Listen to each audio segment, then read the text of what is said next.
Hi, I'm Sean. Welcome to Finding Fuscata. I like to talk about things that I think are being hidden from us.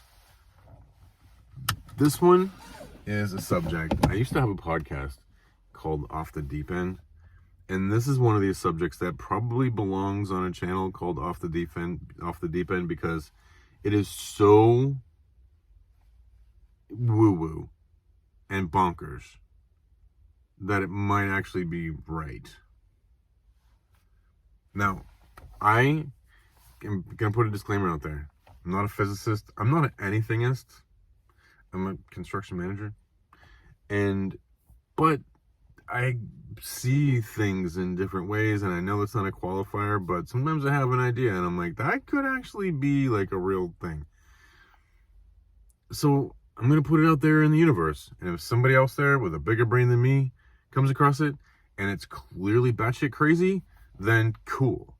And if somebody else comes along with a bigger brain than me, and they're like, oh, fuck, I never thought of it that way, then also cool. I don't give a shit one way or the other. So,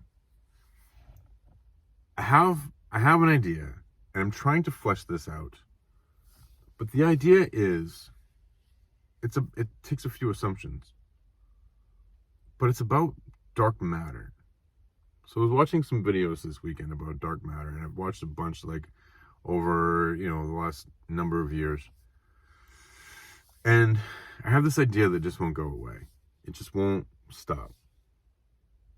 And the idea is that, I made another video a few days ago asking whether or not I thought that consciousness could be the cause of what we perceive as gravity.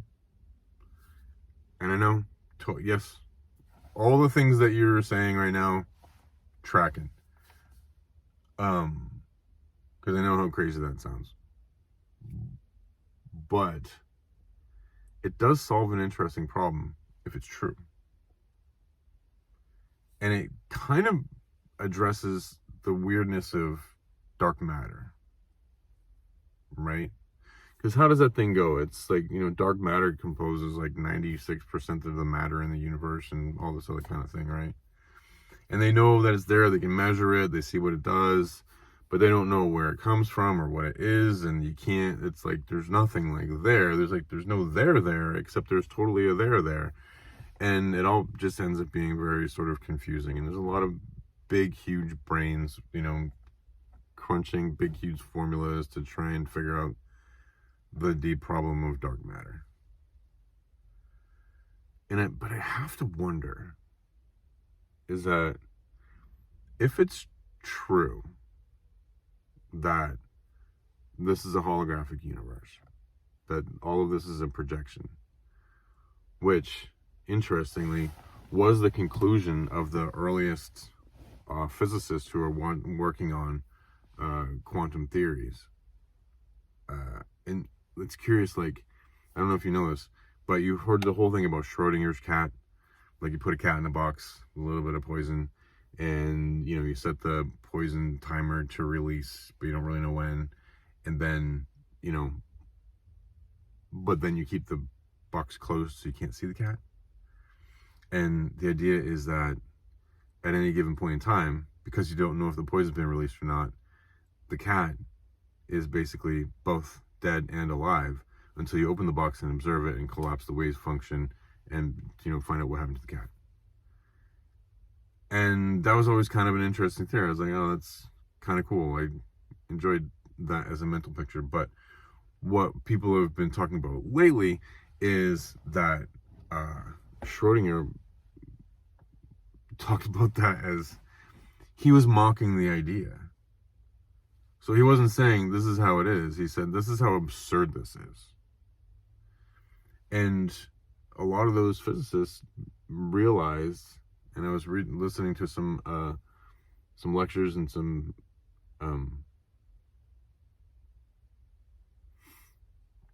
of their words, listening to it this morning, and almost all of them realized that we live in a holographic universe and that this is all a projection.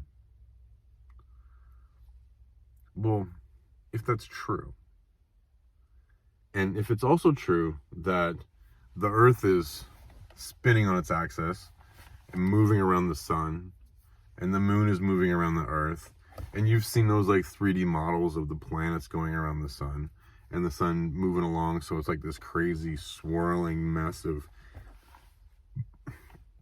planets and a star and all this kind of craziness, and we're zipping along the outside edge of the Milky Way galaxy. And some have even speculated that our sun may have a binary, because I believe it's pretty well understood that our path along the edge of the Milky Way galaxy is more like a sine wave than just a straight path. And if we have a sine wave, well, something's got to be bringing us up and bringing us back down, bringing us up and bringing us back down, because we're not just going to like follow that, right? Because of Newton's laws of gravity, that, you know, especially if you're out there in space, if you're traveling along, then you're just going to be traveling along. And if all we're being affected by is the gravity of the black hole in the middle of the Milky Way galaxy, then we're just going to like hang on the edge of that thing, and we're just going to go in a straight line. So why are we going up and down like that? And the only thing that makes any sense is that we have a binary and we're tumbling. So it looks like, you know, we're tumbling look like that. So it looks like we're going up and down, which would explain some of the long years that the Hindus have talked about, and that the Aztecs have talked about, and that all these ancient civilizations have talked about, you know, because we're coming up on the, you know, we're coming out of this dark period and moving back into another golden age. But if all that's true, forget the long years, forget all that kind of stuff, but just the fact that we know that we're moving through space-time, like, that's happening. It's unavoidable. We've sent things outside of our solar system. We've sent stuff to the moon and back many, many times. We've sent stuff to Mars. We've sent stuff to a lot of the planets. You know, we probably have things that are orbiting the sun right now. Like, we've got a really, really good understanding of how our local celestial bodies move and how they're moving through the void of space. But that's all a holographic projection. Which means that at the atomic level, at the quantum level, all those atoms are passing through space-time.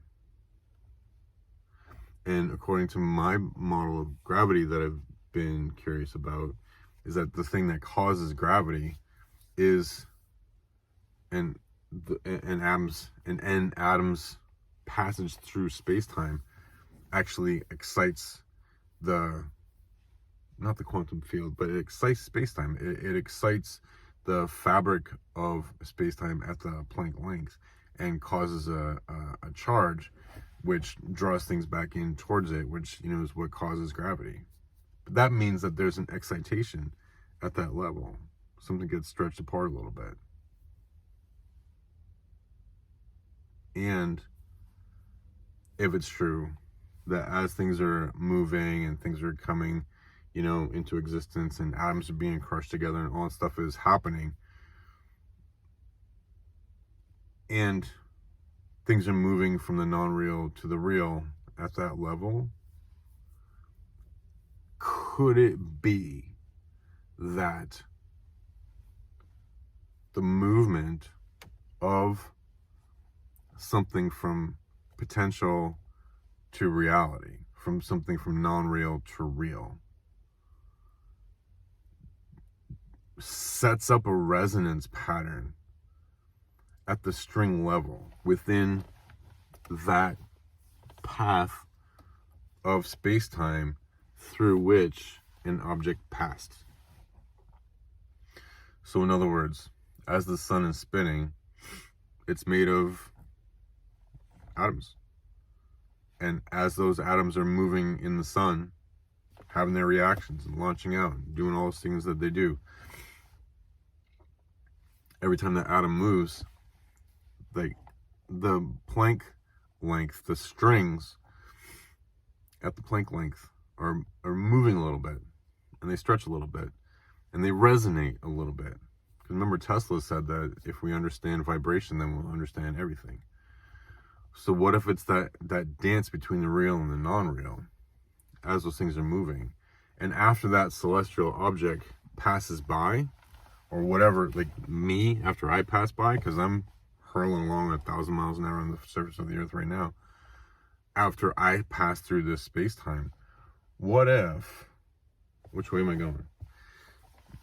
I'm passing this way. What if space-time over there to my left, after I pass through it, there's a vibration pattern of me passing through it?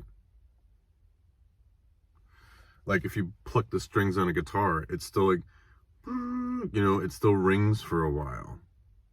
And that's a very imperfect thing. But if I pluck the string on a guitar, I get a tone, right? Do you see where I'm going with this? So what if that ringing, that vibration, still holds a memory of whatever it was that we consider matter that passed through it at one time in the not so distant past? And that, because it's an excitation at the string level, at the quantum level, what if it holds a memory of the gravity?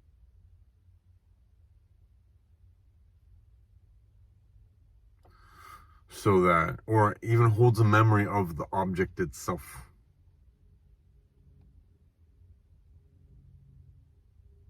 You see where I'm going with this? So, in that sense, space-time itself would hold a record of everything that had passed through it. And at that Planck length, at this string level, back there in our past, where I was, 500 miles ago, because, I've been moving so quickly. So what, 250 miles somewhere off in that random direction over there. There's a path that goes out in space-time of me passing through it, and all these words that I've said were recorded actually in space-time. But because space-time doesn't recognize, those sorts of patterns, those sorts of things, then it just registers to our math and our instruments. It just registers as gravity. And so because there's nothing there, there's no matter there, there's nothing there that you can touch, we call it dark matter.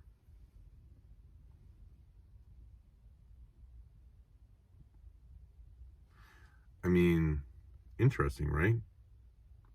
So, but the implication of that, there's a lot of implications of that. One of them is that if that's true, then we could actually measure out into the cosmos and find areas. Like if we learned how to measure our own impact as individuals, as civilizations, as however you want to think of that. And I believe there's another part of this too, but I'm not going to get too far into it. If we found out that there was actually a way to measure that, then we could point that at other stars and look, behind them at the trail that they left, and we could see pretty clearly if the gravity pattern left by a particular planet, exoplanet that we're interested in, could possibly have had life on it, if we knew how to measure that.